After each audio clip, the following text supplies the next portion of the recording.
सच्चाई का बुलडोजर या सरकारी इंसाफ। 40 साल का आशियाना ढहा, अब खुले आसमान के तले अमृतकाल मनाएगा राम लड़ैते का परिवार।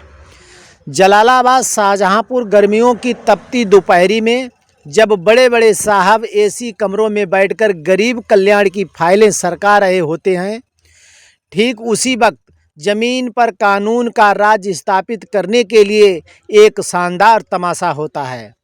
मामला जलालाबाद थाना क्षेत्र के गांव एलम नगर का है।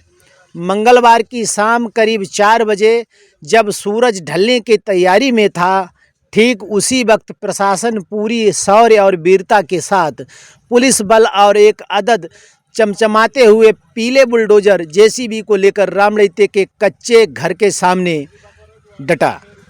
उसके बाद जो हुआ वो कानून की किताबों में सफल अतिक्रमण हटाओ अभियान कहलाएगा और मानवीय संवेदनाओं के इतिहास में क्रूरता की पराकाष्ठा। 40 साल से जिस जमीन को राम लड़ैते अपना आशियाना समझ रहा था, उसे पल भर में मलबे के ढेर में तब्दील कर दिया गया।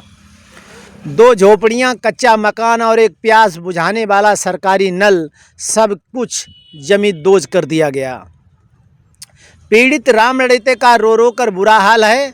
उसका कहना है कि वो इस मैरूसी पैतृक ज़मीन पर पिछले 40 साल से काबिज है। उसके पास कागजात भी हैं, लेकिन साहब जब पड़ोसी खेत वाले बेदराम वर्मा जी का दबाव और प्रशासन का प्रभाव एक हो जाए तो कागज सिर्फ रद्दी का टुकड़ा बनकर रह जाता है। बेदराम जी का काफ़ी समय से इस ज़मीन को खाली कराने का पुण्य प्रयास कर रहे थे, जिसमें आखिरकार मंगलवार को उन्हें सरकारी आशीर्वाद मिल ही गया। प्रशासन कितना संवेदनशील है, इसका अंदाज़ा आप इसी बात से लगा सकते हैं। उन्होंने राम लड़ैते का घरेलू सामान सड़क पर ही नहीं फेंका, बड़े आदर के साथ सारा सामान पास की यूकेलिप्टस बगिया में सुरक्षित रखवा दिया गया। अब राम लड़ैते का परिवार, उनके बच्चे और बुजुर्ग इस भीषण गर्मी आने वाले मानसून में खुले आसमान के नीचे प्रकृति का सीधा आनंद ले सकेंगे।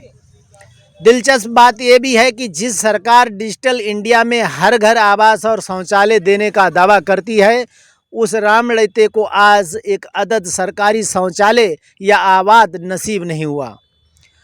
हाँ, सरकारी बुलडोजर जरूर नसीब हो गया।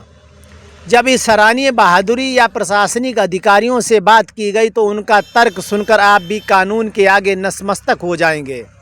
अधिकारियों का कहना है कि ये कार्रवाई कोई मनमानी नहीं है, बल्कि उच्च न्यायालय के निर्देश पर एसडीएम कोर्ट के निर्देशानुसार पूरी तरह संवैधानिक है।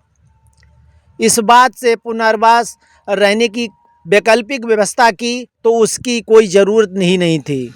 जांच में पता चला कि इस परिवार के नाम गांव में पहले से ही एक कागजों में घर मौजूद है। अब साहब को कौन समझाए कि अगर कागजों वाले घर में धूप और बरसात रुक जाती तो कोई 40 साल से इस कच्चे मकान में अपनी ज़िंदगी नहीं खपाता।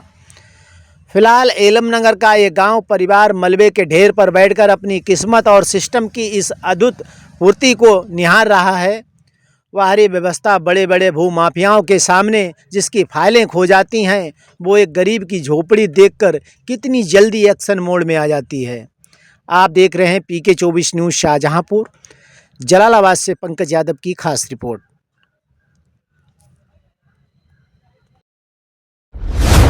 PK 24 न्यूज़, भरोसा निष्पक्ष खबर का।